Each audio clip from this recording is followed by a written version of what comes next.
The climate clock takes with a gleam of optimism as it reports the window to address global warming and also measures the rising use of renewable energy. It also draws the world's attention to the urgency for action.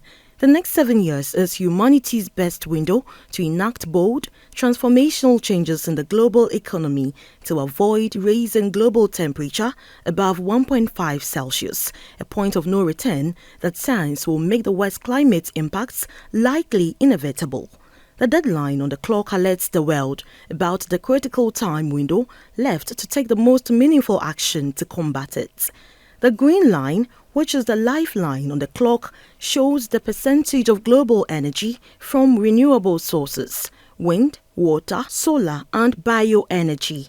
According to the founder and chairman of Zoete Global, a US-based project developer, a clean technology solution provider, the need to reduce the dependency on fossil fuels is urgent to mitigate its huge impact on the environment, which is detrimental to the health of all on the continent. He says the climate clock has been dedicated in New York, and 8 of the clocks were replicated to distribute across the globe for all to commit to tackle climate issues with accurate measures and plans.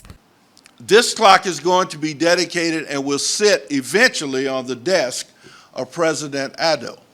But what better place to dedicate this climate clock than to an organization that embraces the ideas, the passion, the commitment of a better planet, that embraces and recognizes that climate is a real issue that we must address, and we must address now.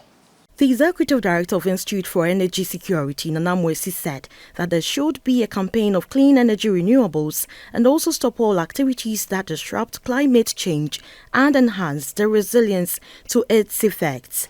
Countries that have made the energy revolution their political priority have clearly demonstrated that this creates more jobs than fossil fuels.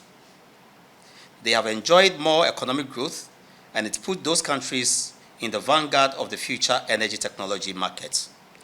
But those countries that are now listening to the tune of the fossil lobby will be paying dearly in the decades to come.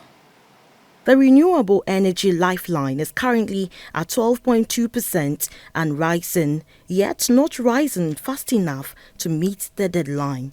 For GBC News, Oforiwa Darko reporting.